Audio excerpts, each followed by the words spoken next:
Y también vamos a subir esa presentación, esa grabación, vamos a subir al canal de YouTube de la Misión Ecuatoriana del Norte, ¿sí?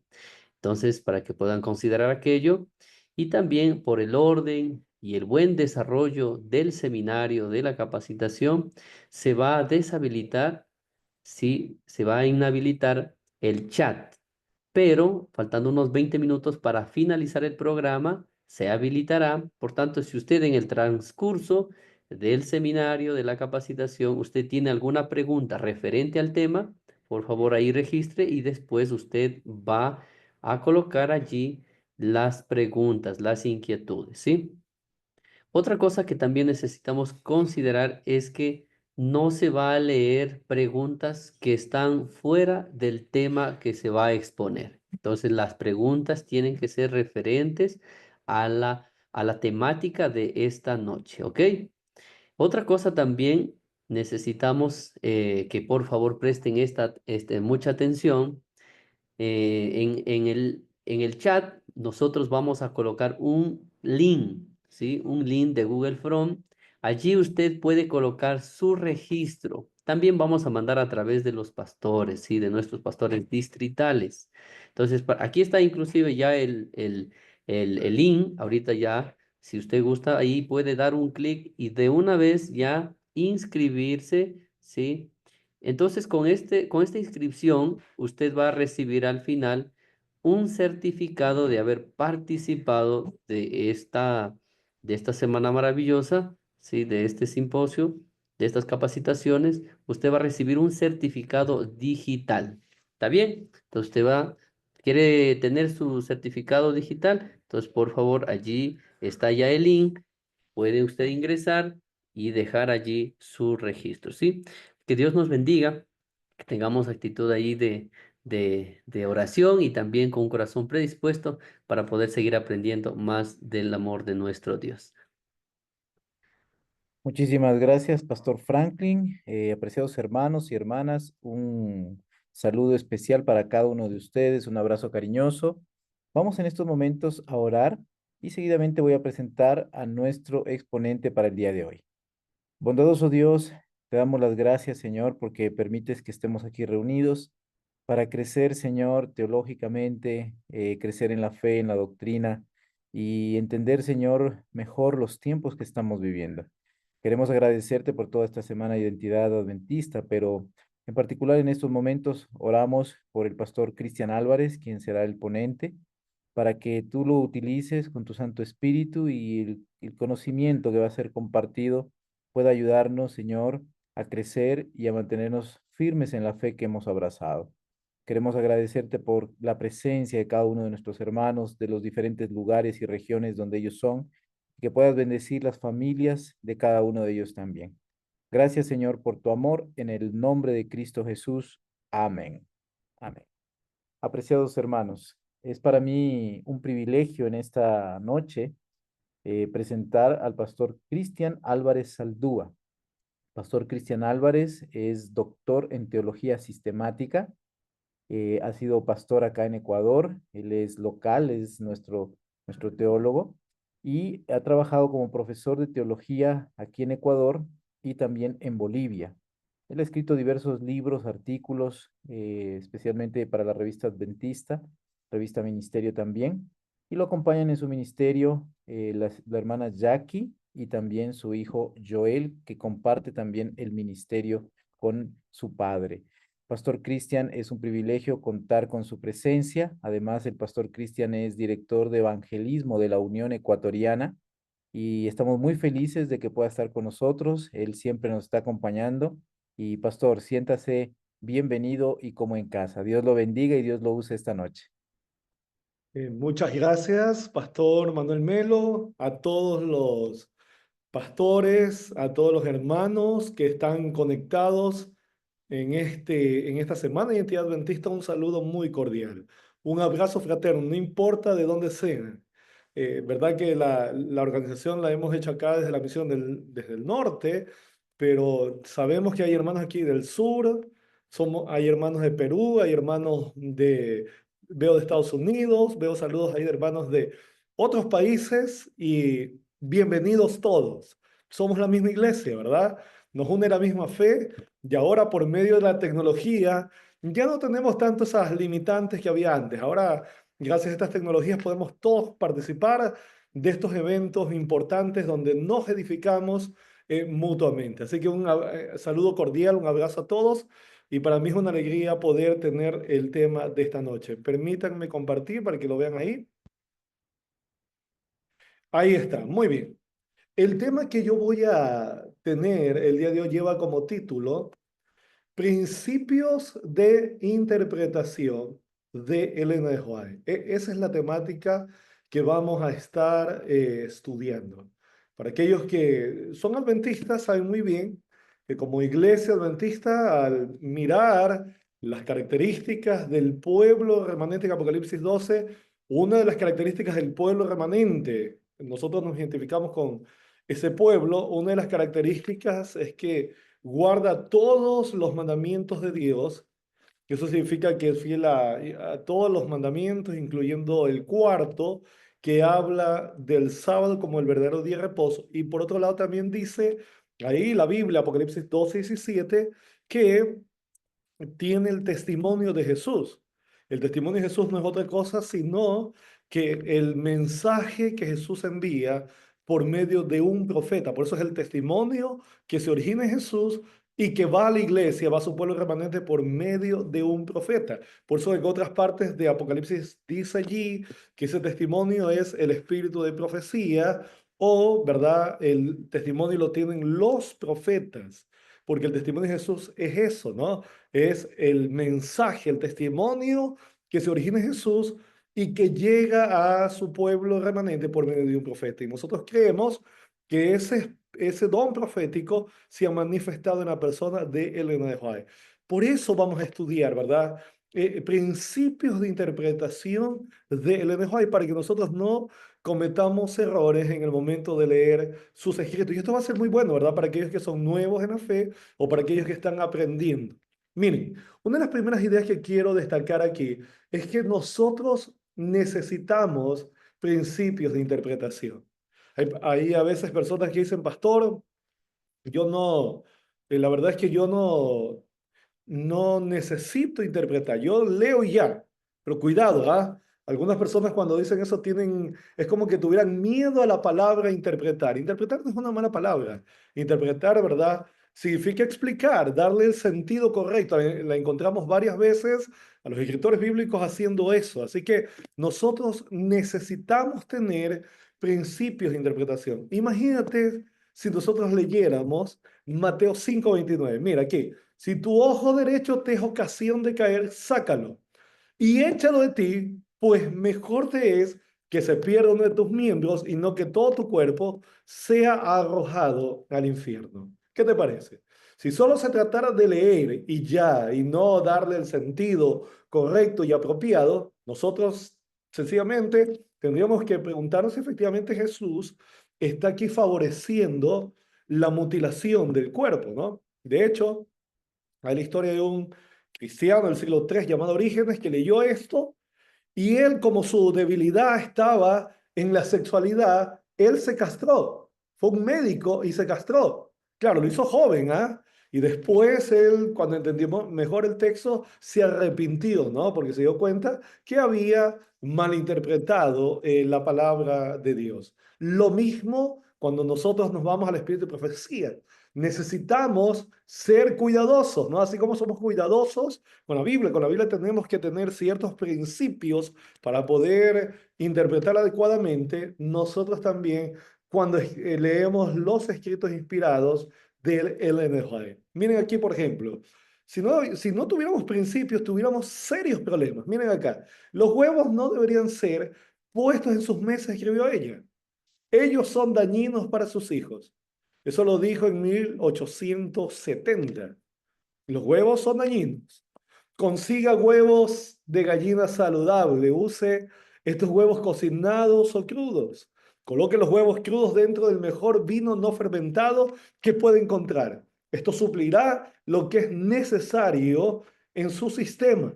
Por ningún momento piense que hacer esto es incorrecto. Le digo que usted debe incluir leche y huevos en su dieta.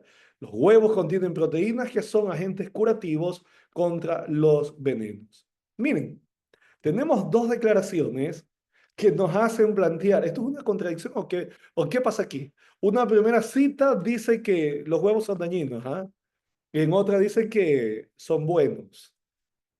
Para poder entender citas como esta, hermanos queridos, tenemos nosotros que guiarnos por algunos principios que nos van a permitir interpretar adecuadamente los escritos del Ellen White.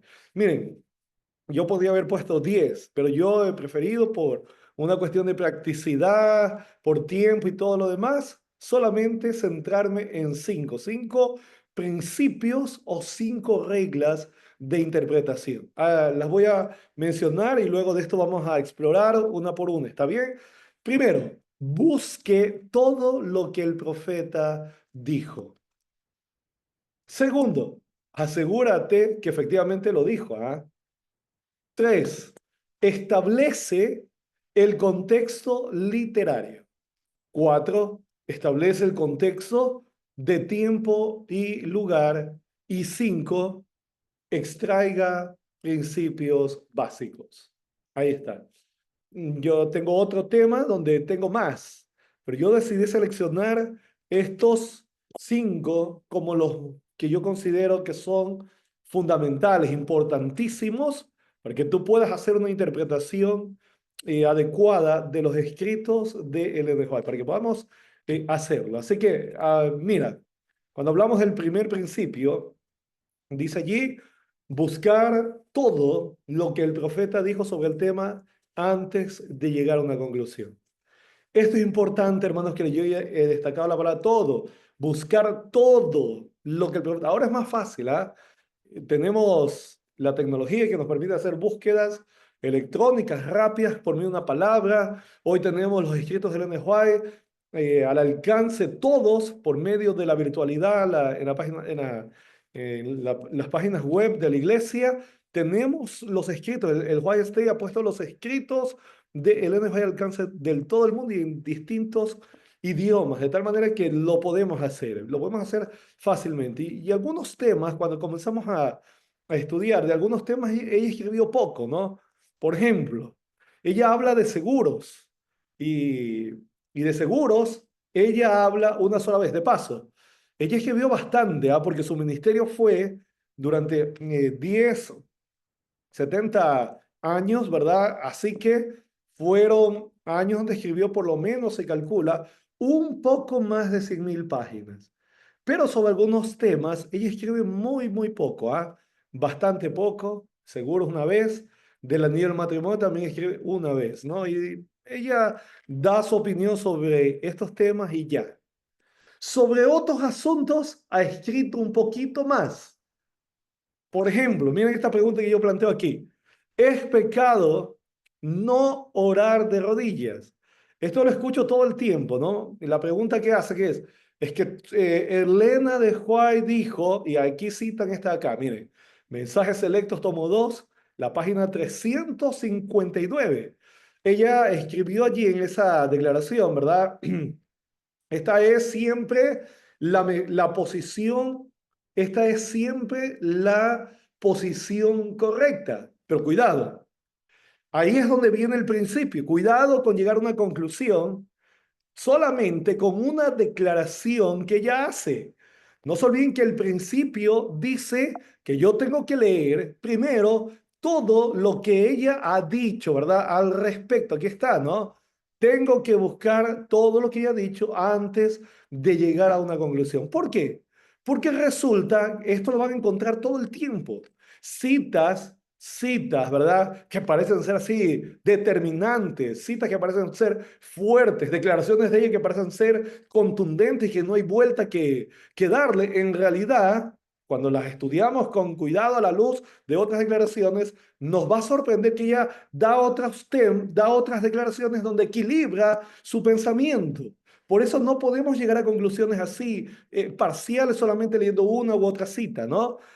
Por ejemplo, aquí, en esta cita que ella dice, no siempre es necesario arrodillarse para orar. ¿Qué les parece? Mientras que acá dice que es siempre la posición correcta, ella dice acá, no es siempre necesario arrodillarse para orar. Cultivad la costumbre de conversar con el Salvador cuando estéis solos, cuando andéis o estéis ocupados en vuestro trabajo cotidiano. Leves el corazón de continua y silenciosa petición de ayuda, de luz, de fuerza, de conocimiento. Sea cada respiración una oración. ¿Qué les parece? Interesante, ¿no? Entonces parece que la primera es contundente, ya no hay nada que decir. Pero la segunda pone el equilibrio, ¿ah? Ustedes ven aquí. Entonces, ustedes se van a dar cuenta que cuando tenemos esta clase de declaraciones, es evidente que ella lo que quiere decir es que hasta donde sea posible, ¿verdad? Nosotros deberíamos tratar de arrodillarnos cuando oramos. Pero hay momentos en los cuales no va a ser necesario, tampoco posible, arrodillarse para orar. Y no está mal, no es pecado. Dios no quiere decir que no lo va a escuchar. En la Biblia ustedes van a encontrar, ¿no? Yo tengo aquí la Biblia, hombres que oran en diferentes posiciones. Hay gente arrodillada, gente de pie, postrada, sentada, acostados, ¿no? Dependiendo la circunstancia, algunos están enfermos, ¿no? Y oran desde allí. Así que ustedes ven, en esto ella es bastante equilibrada. El problema a veces son los intérpretes. Nosotros que tomamos una cita parcializada y decimos, no, es que aquí dice, ya dice, y no nos preocupamos por mirar el resto de declaraciones. Así que tenemos que ser bastante cuidadosos antes de llegar a una declaración definitiva, si no estamos seguros de que hemos leído todo, ¿no? Todo lo que ella dice al respecto. Miren, por ejemplo, este de acá. Aquí yo pregunto, ¿es Jesús el mismo Espíritu Santo?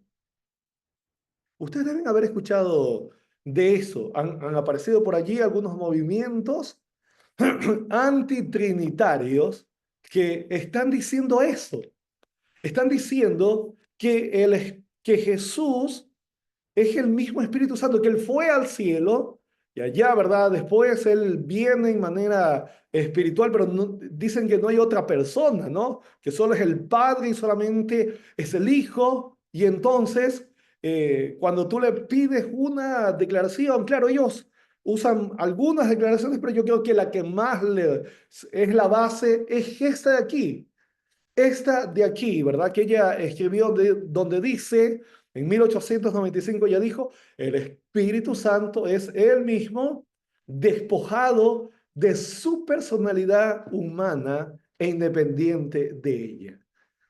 Entonces, basados en esta declaración, ellos llegan a la conclusión de que efectivamente el NJ está sosteniendo que Jesús que el Espíritu Santo es Jesús de manera espiritual, ¿no?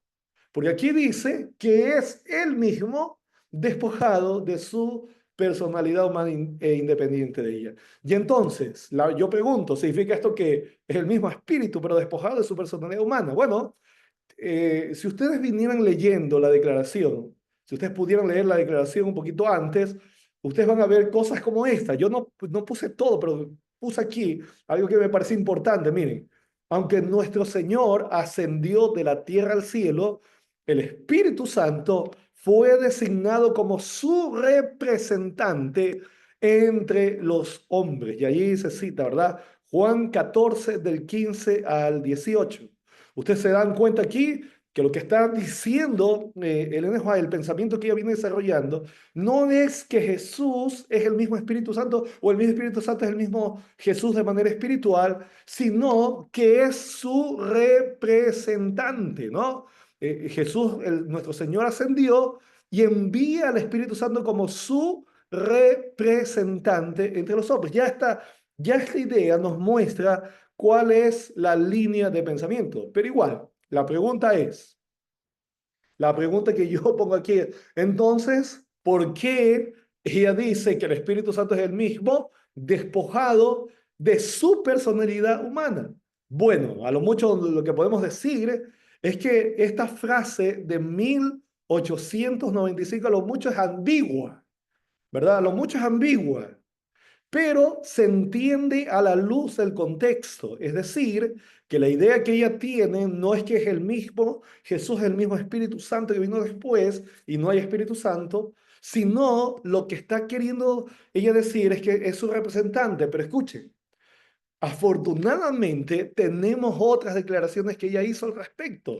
Por eso es importante leer todo lo que ella escribió para llegar a la conclusión. Y lo interesante de esto es que con los años siguientes, ella misma fue clarificando esta cita, de tal manera que ya no nos queda duda de qué es lo que ella tenía en mente, ¿no? Ya no nos queda duda. Miren, aquí, en 1898 ella dijo lo siguiente: antes de esto, el Espíritu había estado en el mundo desde el mismo comienzo de la obra de redención, había estado moviéndose en los corazones de los hombres. Pero mientras Cristo estaba en la tierra, los discípulos no habían deseado otro ayudador.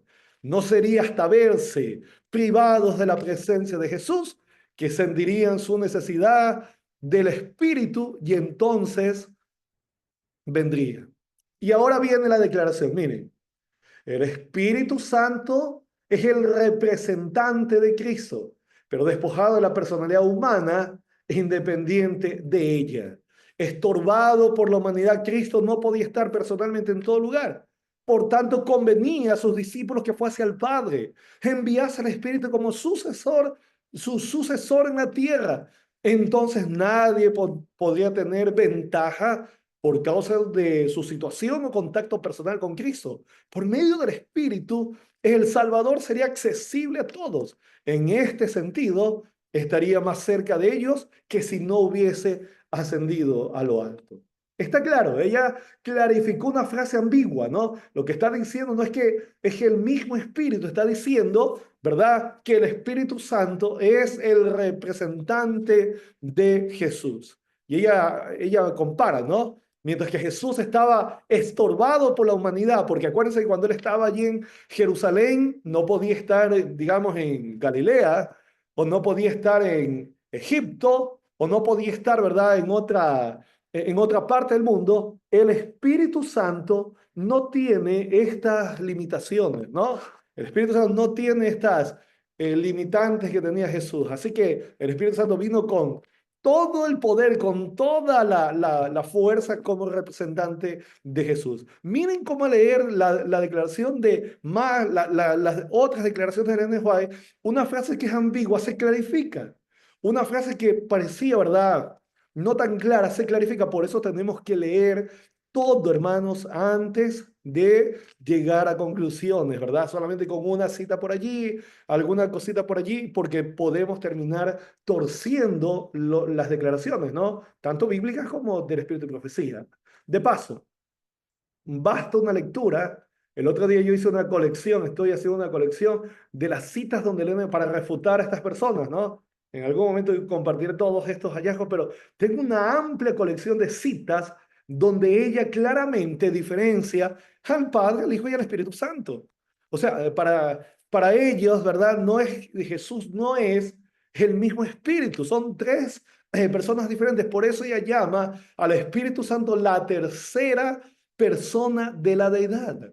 El Padre es la primera, el Hijo es la segunda y el Espíritu Santo es la tercera. Si no hubiera una tercera, si Jesús fuera el mismo Espíritu, hubiera dicho eso, ¿no? Que es la segunda persona, pero de manera espiritual. Pero eso no hay una declaración como esa. Miren esta de acá. Hay tres personas. Nota, tres, no dos. Y de estas tienes muchísimas, muchas declaraciones como estas, donde Ellen White dice hay tres personas vivientes, y para que no quede dudas, dice en el trío celestial. Noten, en el nombre de estos tres grandes poderes, el Padre, el Hijo y el Espíritu Santo, son bautizados los que reciben a Cristo mediante la fe. Y declaraciones como estas muestran que ella nunca confundió, ¿verdad?, al Padre con el Hijo, al Hijo con el Espíritu Santo. Eso solo está en las malas interpretaciones de grupos antitrinitarios que están tomando una parte, una porción pequeña y le están haciendo decir al Espíritu de Profecía cosas que no dice, ¿no? Declaraciones que ella no dijo. Y de paso, ella cuando estaba viva también era tergiversada con cosas así. Que ella, cuando estaba viva, ella misma salía a defenderse, ¿no? Y decía, hey, ¿ustedes por qué dicen eso? Pero ahora que no está con nosotros, tenemos que ser más cuidadosos. Por eso, hermanos queridos, una vez más, Antes de arribar a una declaración, asegurémonos, ¿verdad?, de leer todo. Miren, aquí tienen otra declaración. Vean. La obra es trazada frente a cada alma que ha confesado su fe en Jesucristo mediante el bautismo, y se ha convertido en un receptáculo de la promesa que procede de las tres personas. Tres, no dice de las dos personas. Si solamente fuera el Padre y el Hijo, ¿verdad? Y el Hijo viene como espíritu, dijera dos personas, pero ella no confunde, ella siempre habla de las tres personas de la divinidad, el Padre, el Hijo y el Espíritu Santo. Así que, y el Espíritu Santo solamente es el representante de Jesús, ¿no? Jesús mismo lo dice en la Biblia, por eso habló de otro consolador, ¿no? Yo me voy, dijo Jesús, pero les voy a enviar otro consolador para que esté con ustedes siempre. Ese otro consolador, ese otro parácletos es en griego, ¿no? Ese otro ayudante era el Espíritu Santo, pero no era el mismo Jesús, sino otra persona. Ahora, miren, eh, los grupos antitrinitarios insisten y les van a citar esta de acá. Dicen, no, es que ella sí creía solamente, ¿verdad? Que solo era el Padre y el Hijo. ¿Por qué? Porque toman unas declaraciones parciales, por eso es importante lo que estamos diciendo ahora, y miren lo que dice aquí, desde antes que fueran echados los cimientos de la tierra, el Padre y el Hijo se habían unido en un pacto para redimir al hombre. En esta declaración dice la impresión que solo es el Padre y el Hijo los que han hecho un pacto para redimir al hombre, ¿verdad? Ahí. Y amparados en esta declaración, los antitrinitarios dicen, es que aquí dice que solo el Padre y el Hijo, porque el Espíritu Santo no existe como una tercera persona, insisten ellos. Y luego te citan este de acá, ¿no? En el ministerio del santuario celestial, el consejo de paz estará entre los dos, y insisten en el dos. De tal manera amó Dios al mundo que dio a su Hijo único, para que todo aquel que en él cree no perezca, sino que tenga vida eterna. Y aquí, ¿verdad? Pareciera que con estas declaraciones ya está todo dicho, ya no hay nada que decir, ¿no? Sin embargo, el problema de estas personas es que los críticos se olviden que hay otras citas que complementan las anteriores. Hay otras citas que complementan lo que ella está diciendo, y nosotros para tener todo el contexto, toda la idea, tenemos que leer, hermanos queridos, todo. Miren esta declaración de aquí, en Consejo sobre Salud. La divinidad se conmovió de piedad por la humanidad, y el Padre, el Hijo y el Espíritu Santo se dieron a sí mismos, a la obra de formar un plan de redención. Ahí está, ¿no? No solo es el Padre, no solo es el Hijo, ni solo el Espíritu Santo solo, sino los tres. Los tres se unieron para planificar el plan de redención o salvación. Noten cómo estas citas complementan las anteriores. Nota, acá tengo otras citas más. De estas tengo varias. Yo por el tiempo solo seleccioné dos como ejemplo para que ustedes vean lo importante que es tomar todas las declaraciones que ella ha puesto. Miren acá, la redención es un monumento sempiterno levantado para la eternidad para probar el interés que el Padre, que el Hijo y el Espíritu Santo tienen por cada alma creyente. Aquí están los tres, ¿notaron? Sobre ese monumento del Calvario está inscrito: en esto consiste el amor, y no en que amemos a Dios, sino en que Él nos amó y envió a su Hijo en propiciación por nuestros pecados. Aquí está. Noten cómo empieza esta cita. La redención. La redención. El plan de redención. El plan de salvación es un monumento sempiterno, es decir, es un plan eterno que fue levantado, ¿verdad? Para probar, ustedes ven, el plan de salvación hecho allí el plan de redención hecho allí en la eternidad es para probar el interés de los tres, del Padre, del Hijo y del Espíritu Santo. Así que, hermanos queridos, tenemos que, antes de llegar a una conclusión, leer todo, ¿ah? Mucho cuidado cuando llegamos a conclusiones allí que solamente toman uno u otro. Acuérdense que como ella escribió bastante, en algunas veces ella está desarrollando, ¿no?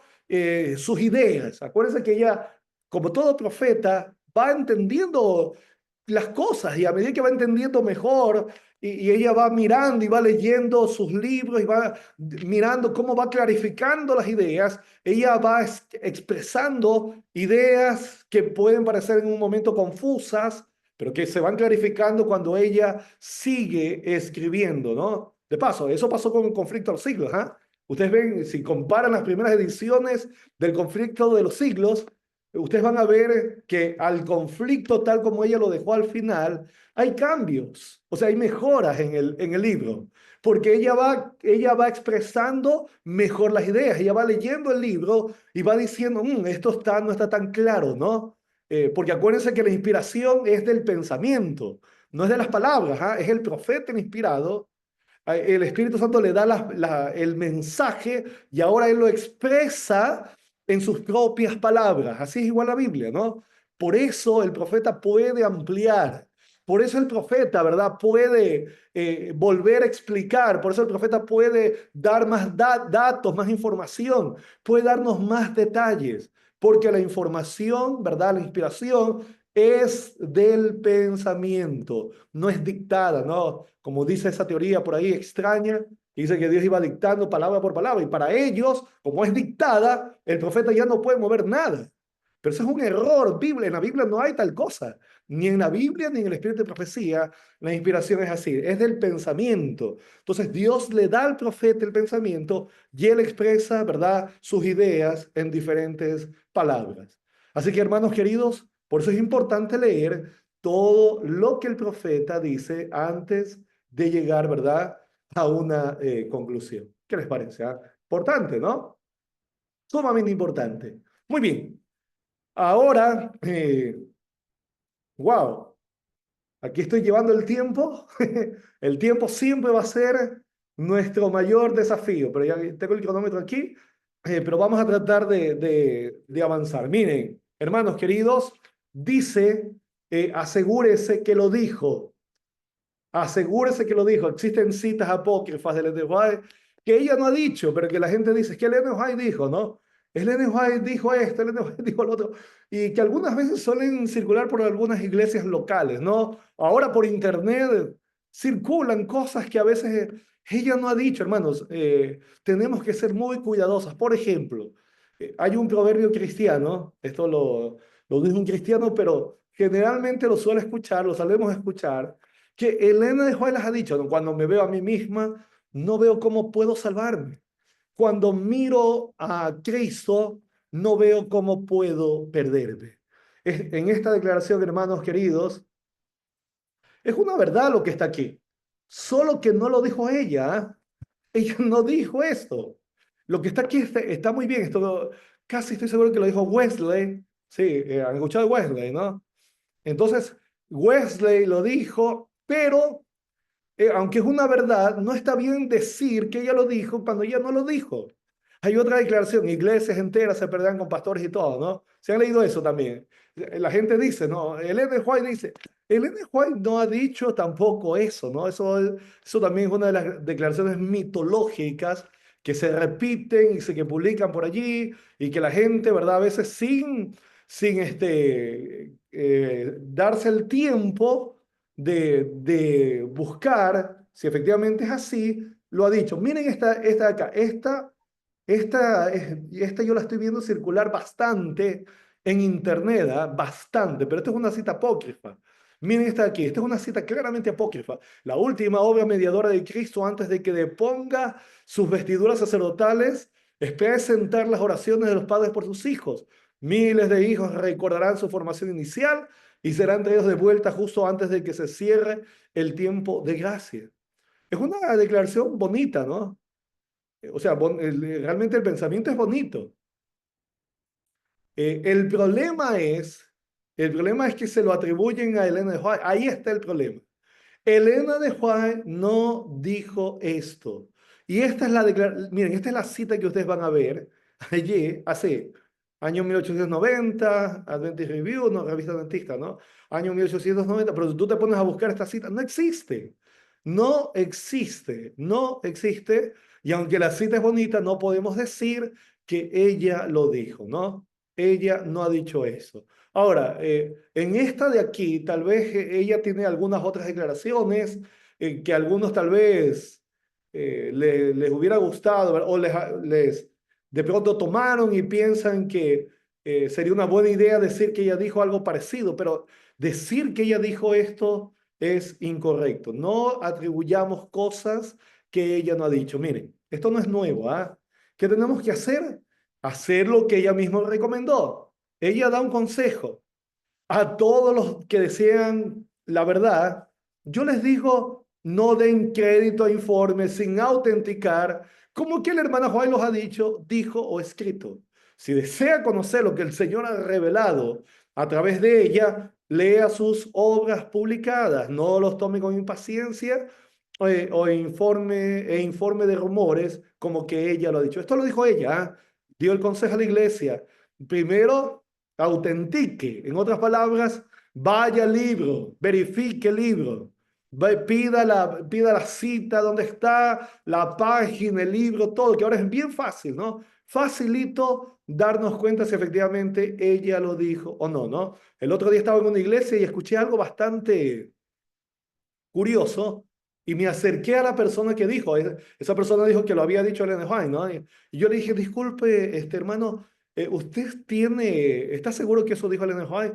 Él me dijo, sí. ¿Y usted tiene la declaración? Le pregunté, ¿usted sabe dónde está esa declaración? Porque yo estaba casi seguro de que no era una cita Ellen White, ¿no? Pero yo quería estar, de pronto alguien tenía una cita que yo estaba pensando que no, y yo le dije, hermano, si usted no la tiene ahora, porque él se puso a buscar por ahí, pero no encontró, yo le digo, si usted no la tiene ahora, hágamela llegar, ahí le di mi número, todo, ¿no? Hágamela llegar porque de pronto no la encuentra, hágamela llegar porque tengo mucho interés en leer esa cita y verificar, ¿no? Si efectivamente. Y han pasado el tiempo, y efectivamente la cita no es correcta, ¿no? Por eso es bueno no dar por sentado cosas que ella ha dicho hasta que no estemos seguros de que efectivamente así es. ¿Está claro? Hermanos queridos. Muy bien. Vamos al punto 3. Son 5, ¿ah? Estoy llevando aquí el tiempo. Punto número 3. Considere el contexto literario. Esto es importantísimo. Miren, ella dice así, extractos de sus escritos pueden dar una impresión diferente de la cual daría si fuesen leídos en conjunto con su conexión original. Esto lo dijo ella, ¿no? Ella misma dijo, cuidado, hermanos queridos, cuidado con leer pedacitos, solo pedacitos de mis escritos, ¿ah? Un pedacito, extractos de mis escritos pueden dar una impresión diferente. Así que, mucho cuidado, ¿es pecado reírse? Esta es la pregunta, ¿no? Algunos dicen que sí. Es que Ellen White dijo, ¿dónde dice? Aquí, miren, ahí citan así, Cristo a menudo lloraba. Esto que está entre comillas, esta es la cita que usan algunas personas para decir que es pecado reírse. Cristo a menudo lloraba, pero nunca se supo que riera, imitada al modelo divino infalible. Y dicen, hermanos, Ellen White lo dice. Si Ellen White lo dice, ahí está. ¿Quiénes somos nosotros para discutir, ¿no? Bueno, entonces, ¿qué tenemos que hacer para estar seguros si esa es la interpretación correcta? Porque ella misma dice que cuando tomamos pedacitos pueden dar una impresión, ¿ah? Una impresión diferente a lo que cuando se lee todo daría, ¿no? Entonces yo me fui acá y me busqué toda la declaración. Allí, obviamente, para que no se asusten, ¿no? Las letras, cuando hay muchas letras en el teléfono, en la pantalla, de pronto parece que hay mucho, pero yo solo quiero destacar algunas ideas acá. Miren, ella le está hablando a alguien, le está hablando a una dama, una muchacha, y dice que no ha visto la necesidad de educarse para ser cuidadosa en palabras y acciones. Mi hermana, su lengua ha hecho mucho daño. Su lengua ha encendido un fuego y usted ha disfrutado con la conflagración. Usted juguetea y bromea y participa en hilaridad y risas. Cristo es nuestro ejemplo. Cristo a menudo lloraba, pero nunca se supo que riera. Yo no digo que sea un pecado reírse en alguna ocasión, pero no podemos errar el camino si imitamos al modelo divino infalible. mientras contemplamos el mundo atrapado en la oscuridad y trabado por Satanás, ¿cómo podemos ocuparnos en veleidades, hilaridad, palabras descuidadas, precipitadas, hablando a la aventura, riendo, chanceando y bromeando? La alegría cristiana no está condenada por las escrituras, pero sí se condena o se censura la conversación imprudente. Ahora sí la cita tiene otro matiz. Es obvio que ella no está hablando de reírse normal, del reírse normal, ese reír que tenemos los cristianos, ¿no? Para ella, reírse está hablando de alguien que está teniendo una conversación y una conducta impropia, inapropiada, no correcta, ¿no? Que usa su lengua de manera destructiva, que hace bromas, risas, bromas de manera imprudente, ¿no? Que se ríe después de hacer sus bromas y está en situaciones, ¿verdad?, que realmente no son edificantes. Ella misma dice, no está mal reírse, la risa cristiana, la alegría no es imprudente, lo que sí se censura es la conversación, ¿verdad?, no correcta. Eso es lo que ella está condenando, no la risa normal. Así que ustedes ven, cuando nosotros leemos el contexto, todo toma un sentido mejor, ¿no? Aquí. Vamos al principio número 4, contexto de tiempo y lugar. Ellen White dijo, hacer que los testimonios nada es ignorado, nada es puesto a un lado, sin embargo, debe tomarse en cuenta el tiempo y el lugar. Este principio también es importantísimo, ¿ah? De paso, estos dos son principios que los usamos siempre cuando estudiamos la Biblia. El principio, ¿verdad?, de lo que se dice antes y después, y este principio de tiempo y lugar también lo usamos cuando tenemos que interpretar la Biblia, porque ella dice que si bien es cierto todo la revelación que ella ha recibido, nada es ignorado, nada debe ser puesto a un lado, sin embargo, hay un contexto en el cual se lo dijo, un tiempo, ¿no? Hay un contexto de tiempo, de circunstancia, ¿no? Podíamos poner también allí. Miren, por ejemplo, esta declaración de ella. Habrá que dar cuenta, ¿no?, del dinero invertido en bicicletas. ¡Wow! Habrá que dar cuentas a Dios del dinero invertido en bicicletas. Tienes una bicicleta, hermano, ¿ah? Si tú lees esto así, tú te preguntas, ¿no? O sea, ¿significa que los adventistas no debemos usar bicicletas porque Dios nos va a llamar a juicio por tener bicicletas? Bueno, aquí tenemos que tomar en cuenta esto, ¿no? Tiempo y lugar. Y para poder entender eso hay que entender el contexto cuando ella escribió. ¿Cuándo escribió esto ella? Lo escribió en 1894, época en que las bicicletas modernas estaban comenzando a ¿qué cosa? A popularizarse, finales del siglo XIX. Miren, aquí hay una porción del Reader Digest y donde ustedes pueden ver, esta es una revista que la encontramos en los Megamax, supermercados que están en Ecuador, pueden ver, ¿no? Selecciones en español. Han leído, han visto esa revista, esta está en inglés, ¿no? Y en esa publicación puso un artículo, en 1951, entonces en 1951, donde cuenta un poquito el contexto histórico de la época cuando el Ellen White escribió esto, ¿ah? No hablando del Ellen White, ¿ah? Del contexto histórico, de cómo era cuando ella habló, ¿verdad? Cuando ella escribió. Miren lo que dice aquí. Hacia fin del siglo, puse aquí entre paréntesis, 19, el pueblo americano fue absorbido por una pasión de consumo que los dejó sin dinero y tiempo para otra cosa.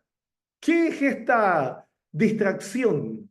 Para la respuesta solo se debía mirar por la ventana y observar a la gente pasar rápidamente sobre sus bicicletas.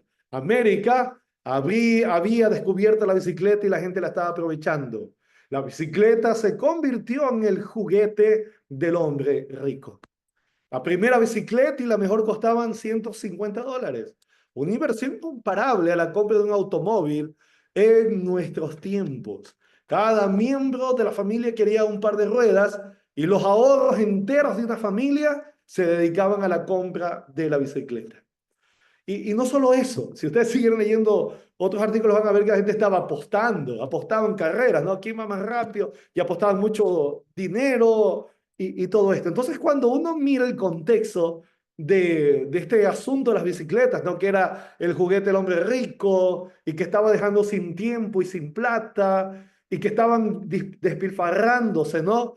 Los ahorros enteros de las familias en un par de ruedas, ahora entendemos, ¿verdad? ¿Por qué Elena de White está haciendo advertencias con respecto al tema de la bicicleta? Miren cómo el entender los tiempos nos da luz.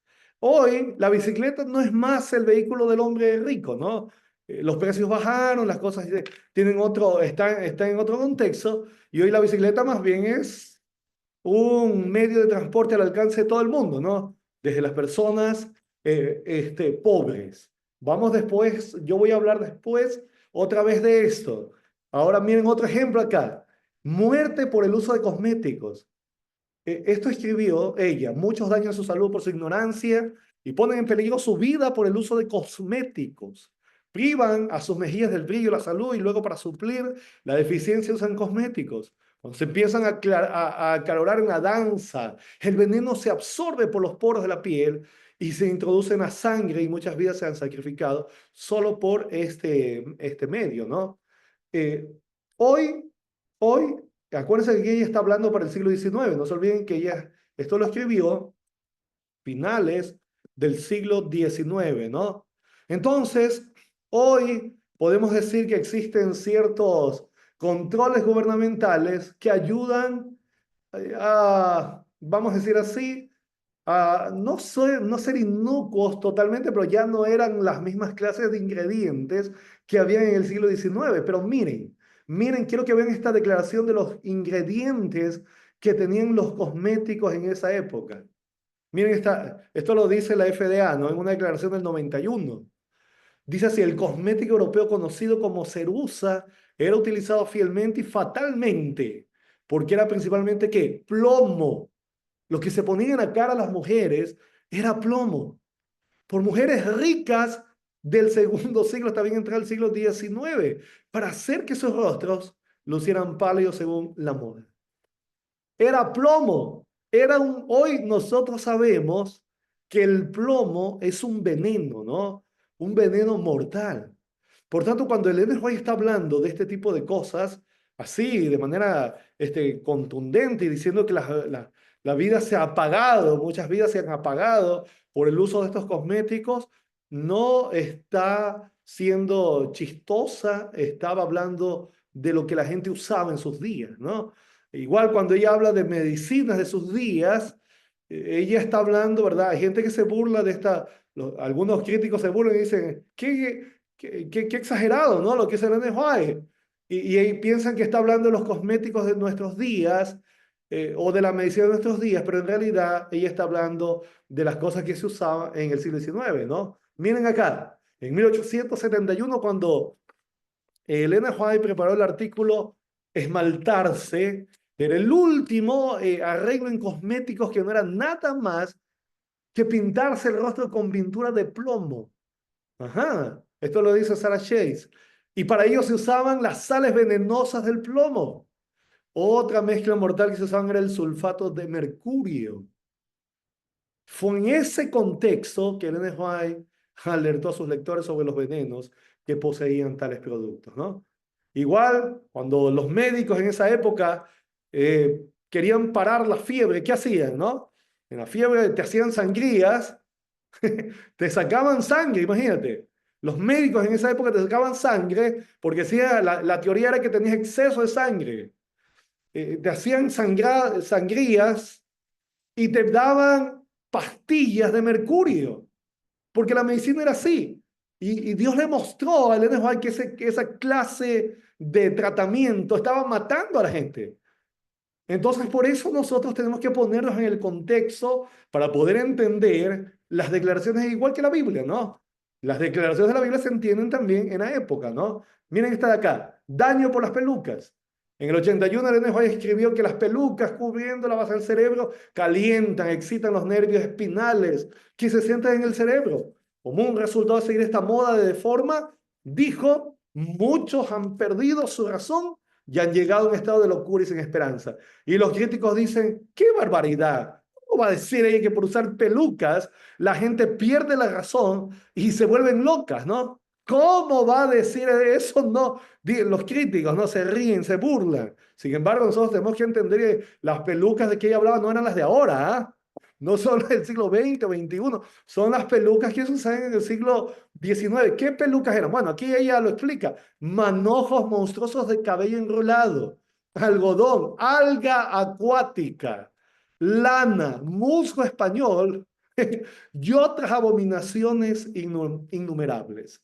Claro, poniéndote eso, es obvio que te vas a enfermar. Porque mira, lo que dicen aquí, el mismo el mismo periódico donde se hacían estas publicaciones de salud, aquí están citando a dos periódicos de la época, el Marshall Statement y el Springfield Republican, y dice allí estos periódicos, citando a estos diarios, describían los peligros de usar trenzas postizas de yute, pelucas hechas de corteza oscura, fibrosa.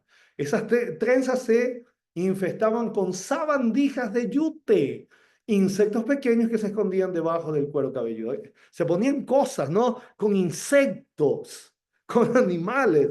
Es obvio que esta clase de preparados, obvio que enfermaba a la gente y que la mataban. Y mira, las declaraciones sigue.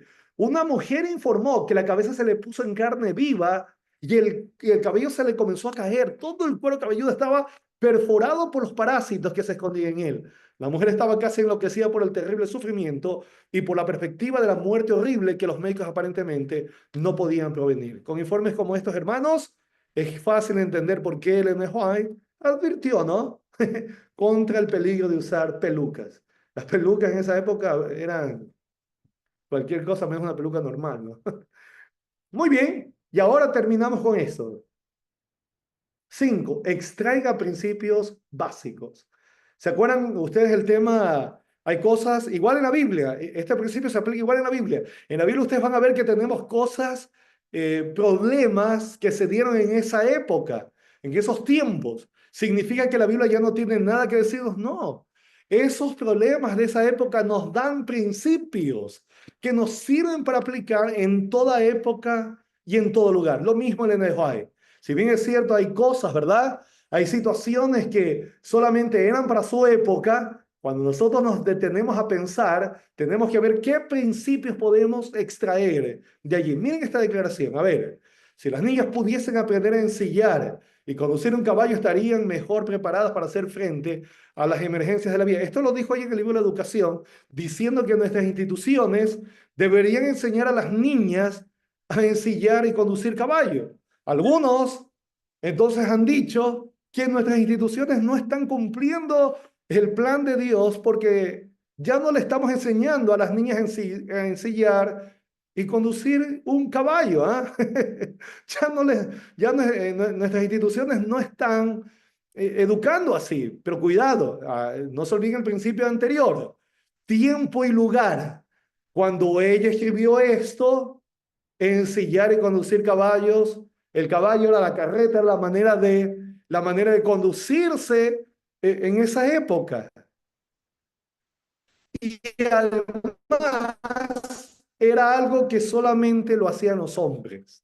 Por eso ella dice, nuestras instituciones tienen que enseñar a las niñas a ensillar y conducir un caballo. Luego el tiempo pasó, ya no hacemos más uso de caballo, ¿no? Pero ¿cuál sería el principio? Bueno, que las damas, las mujeres, están igual de preparadas que los hombres. Ese es el principio. Nuestras chicas deberían saber manejar, ¿no? Saber cambiar una llanta, saber algo básico de mecánica, ¿no? Poderse defender igual que un hombre en cosas básicas. Ahí está el principio, notan. Si bien es cierto, las cosas cambiaron por el lugar y la circunstancia, el principio permanece, que las mujeres estén igual de preparadas que los hombres. ¿Y las bicicletas? Bueno, el principio igual, ¿no? Ya el problema de las bicicletas cambió. Ya no es el juguete del hombre rico, ¿no? Ahora lo usan todos. Pero ¿cuál sería el principio? Bueno, los cristianos no deben gastar tanto tiempo en la egoísta gratificación propia, ni desperdiciar los recursos en asuntos que distraigan de la obra de Dios. Y de hecho, una de las razones por las cuales ella se quejó bastante es porque la gente gastaba mucho en bicicletas, pero para la obra de Dios nada. O sea, gastaban mucho para ellos, ¿no? Y el principio ahí viene para nosotros, ¿no? A veces nosotros sí gastamos muchísimo en nosotros, bastante en nosotros, nuestras casas, nuestras propiedades, nuestras cosas, pero cuando se trata de dar para la obra de Dios, no estamos en disposición de aportar. El principio es el mismo. Dios nos llama la atención a que podamos ser generosos, ¿verdad? Y no permitamos que otras cosas nos distraigan de esos asuntos. Y hermanos, y el tema de los huevos que yo presenté al comienzo, ¿por qué dice que en una cita eran buenos y en otra dice que eran malos? Por el contexto de tiempo y lugar. Ella a una familia le dijo, ¿verdad?, que le hacían daño los huevos, porque para esas personas eran dañinos. El contexto de tiempo y lugar para esas personas eran dañinos, pero ella de manera general los recomendaba. No a todos les hacía daño y si no les hacía daño, los podían comer sin problema. Noten cómo el contexto de tiempo y lugar nos ayuda. Así que bueno, termino solamente diciendo esto, hermanos. Busquen todo lo que el profeta dijo, asegúrate que lo dijo, establece el contexto literario, lo que está antes y después, establece el contexto de tiempo y lugar y extrae los principios básicos. Yo creo que ahora nos queda solamente tiempo para preguntas. Así es, pastor. Tenemos muchas preguntas. Quisiera iniciar ahí para ganar tiempo con la primera que tengo aquí. Dice, hay documentos de teólogos como los últimos capítulos del libro Cristo y su santuario de Andreasen, artículos de Crosier, Precoz, que están circulando en las iglesias. ¿Esos documentos deben considerarse inspirados o normativos para la iglesia adventista del séptimo día? ¿Por qué sí o por qué no? Gracias. Hermanos queridos, gracias por la pregunta. Nosotros solo consideramos, ¿verdad? A nivel de inspiración, la Biblia es nuestra única base de fe y práctica. Nuestra doctrina solo se basa en la Biblia. Y el N. White es una luz menor que también la consideramos inspirada, igual que todos los profetas, solo que con una función diferente, es decir, apuntar a la Biblia.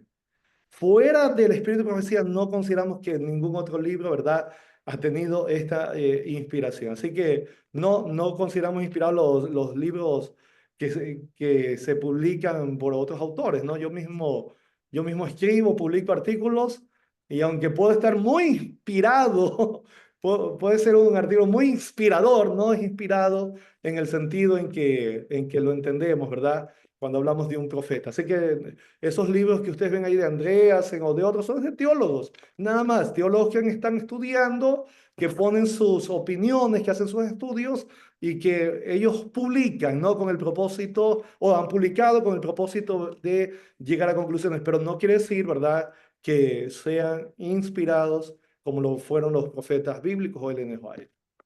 Excelente, pastor. Otra pregunta. Hay personas que afirman que no se puede confiar en las traducciones a español de los escritos de Elena de White porque se omite verdades que ella dijo. ¿Qué tan cierto es eso? Esa es una acusación que antes tal vez para algunos tenía peso, pero ahora con las citas de Ellen White que están al alcance de todo el mundo con un clic, usted en el teléfono, tú te puedes descargar todo la aplicación donde tienes todita las citas de Ellen White, tú las puedes ver en diferentes idiomas.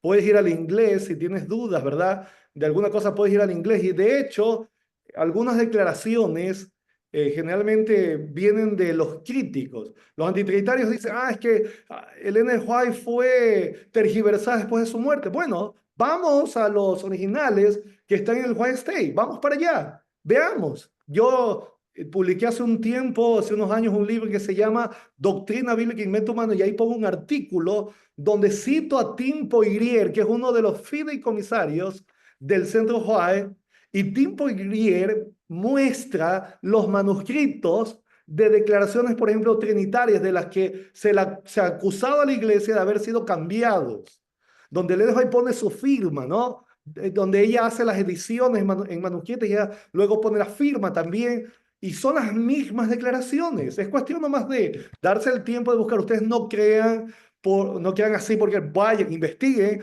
y vayan a los originales y se van a dar cuenta que es exactamente lo mismo. Lo que sí puede haber es una compilación, por ejemplo.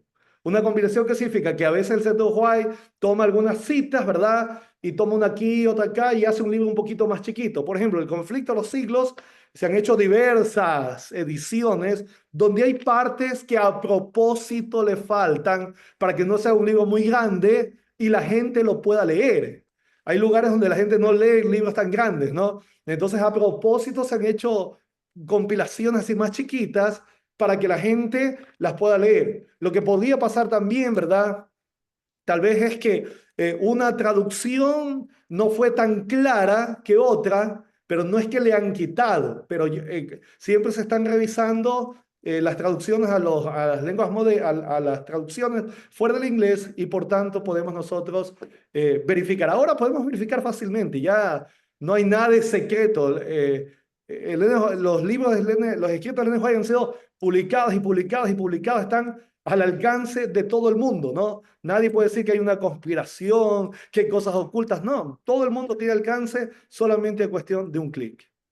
Muchas gracias, pastor. Siguiente pregunta. ¿Cómo se puede reconciliar la aparente contradicción entre la declaración de Elena de White de que Cristo no tenía propensión al mal y la afirmación de que tenía las mismas propensiones que el hombre? ¿Se refieren ambos casos al mismo tipo de propensión o hay una diferencia entre el significado de los términos utilizados?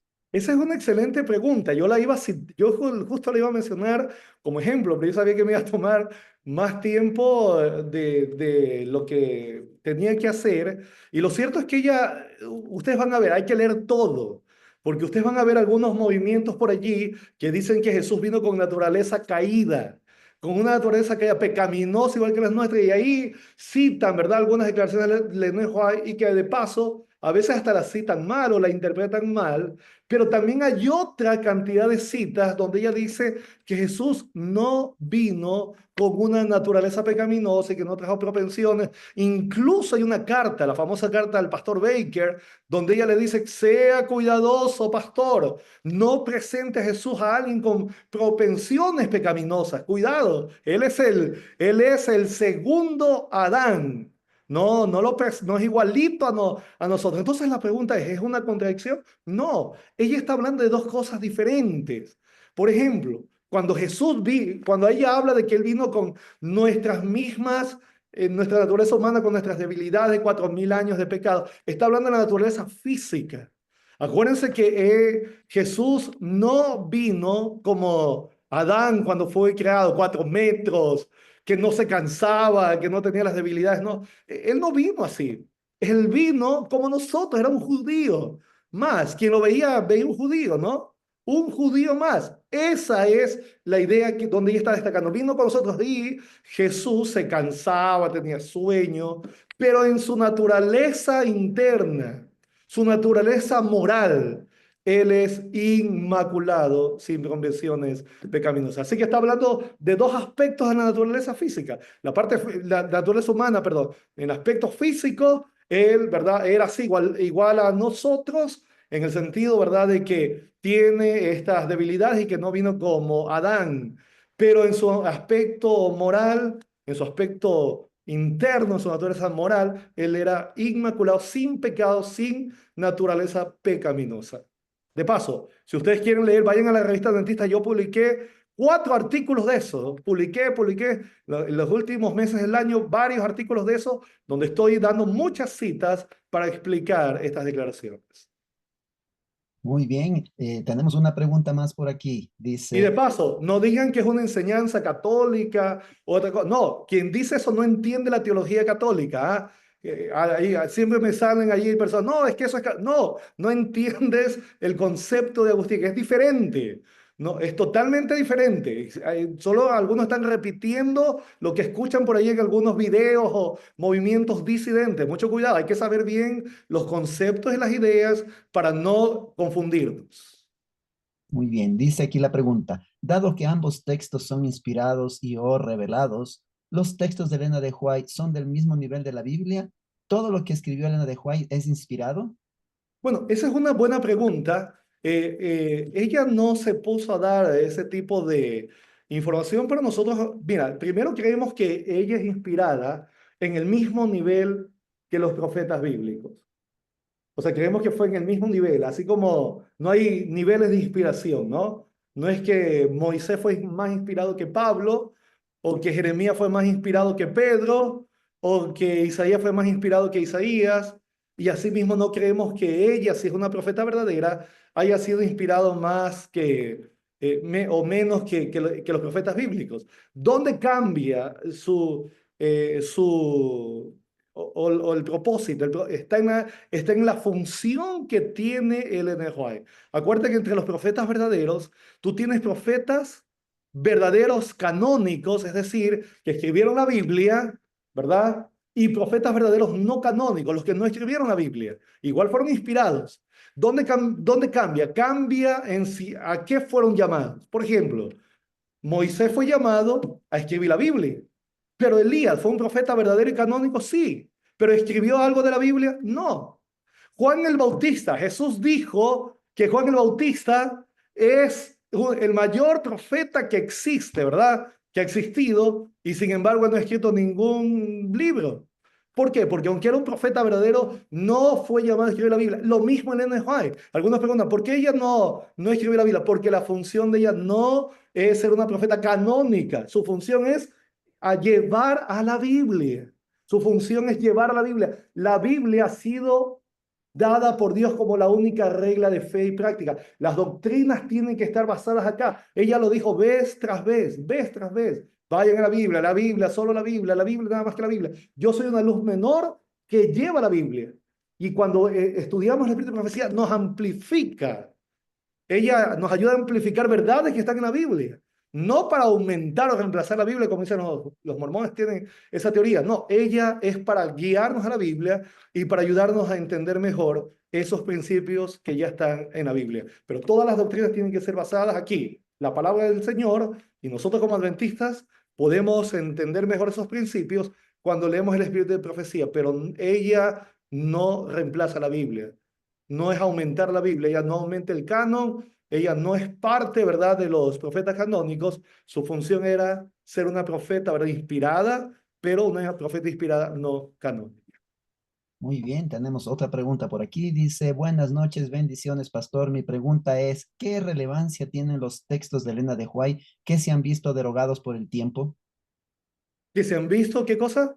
Derogados por el tiempo. Derogados. Tal vez se refiere al hecho de que ya trató de problemas de esa época, de ese tiempo. Bueno, yo acabé de mencionar un poquito, ¿no? Aunque hay situaciones que se tratan en la época, igual que la Biblia, ¿no? Aunque se tratan de situaciones de un contexto local o de un tiempo, un año, un mes, no se pierde porque nos sirve el principio, ¿no?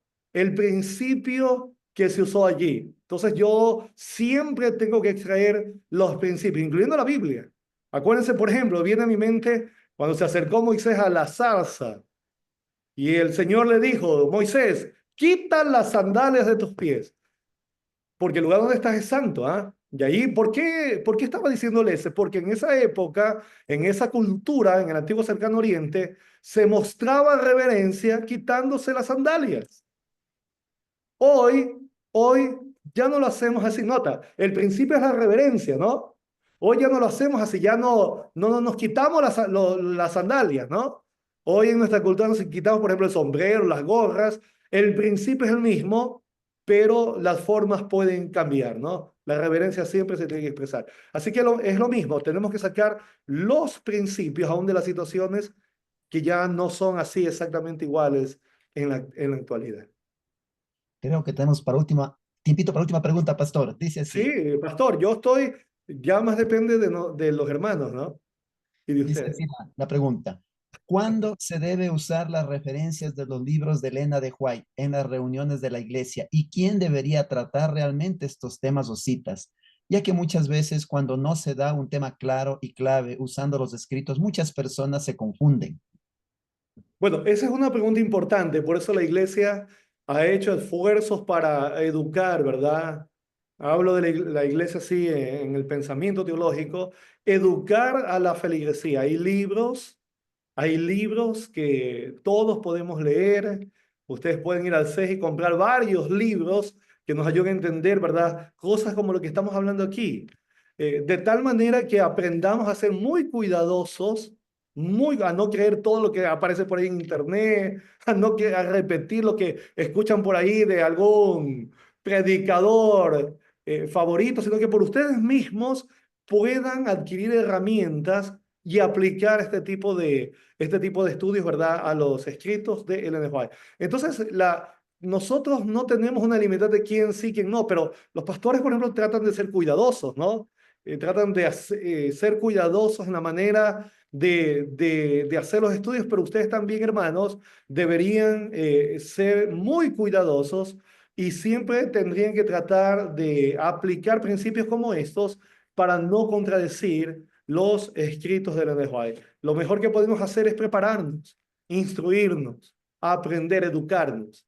Es lo mejor que podemos hacer. Y cuando tengamos duda de alguna cosa, vamos a investigar, ¿no? Vamos a consultar. Hoy es tan fácil con la tecnología verificar y darnos cuenta si efectivamente una declaración está correcta o no. Pero acuérdense, Ellen White nosotros tenemos que usar, cuando hablamos de las doctrinas, la Biblia. Cuando queremos mostrar algo, tiene que estar basado en la Biblia. A Ellen White la puedo usar para respaldar, ¿verdad?, declaraciones bíblicas y para poder entender mejor lo que ella tiene que decir. Muchísimas gracias, pastor. Sin duda nos motiva a seguir investigando, seguir estudiando y que el Señor nos siga iluminando en nuestro caminar. Gracias, pastor. Y si hay pastor, tal vez alguien que tenga alguna pregunta más, puede contactarse conmigo por el WhatsApp. Con mucho gusto, estoy dispuesto a ayudar. Amén.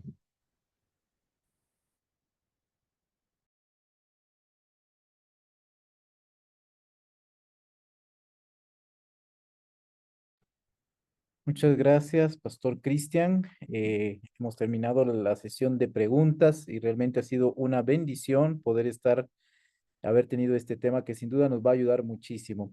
Quiero hacer un anuncio para todos quienes están aquí reunidos. Nosotros vamos a tener una segunda semana, que es la semana del don profético en el mes de octubre. Esa segunda semana va a ser muy similar a esta, pero va a ser basada únicamente en los escritos de Elena de White y las doctrinas principales de la iglesia y aclarar algunos temas importantes para que podamos nosotros crecer en el conocimiento de los escritos de ella y saber también cómo aplicarlos y cómo manejarnos de la mejor manera. Así que no se pierdan, con tiempo haremos las publicaciones respectivas y será una semana de bendición también que tendremos en el mes de octubre. Queremos agradecer a todos y cada uno de ustedes y pedir al pastor Franklin Aucancela que pueda tener la oración final y después de esto estaremos con un canto para alabar al Señor y estaremos todos invitados para el día de mañana. Pastor Franklin.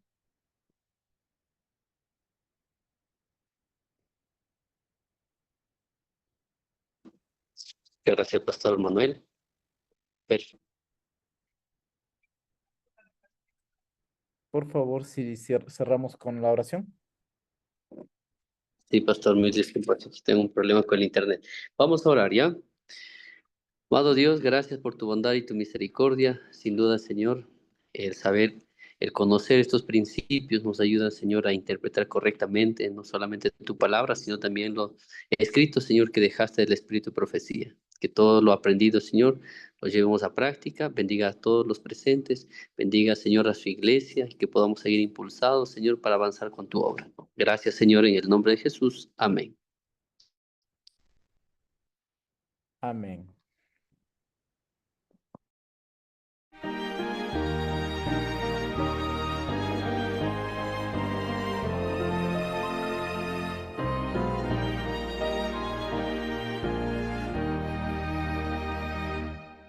Entonado un himno que alegre el corazón, vamos pronto a nuestra eterna hogar, porque pasa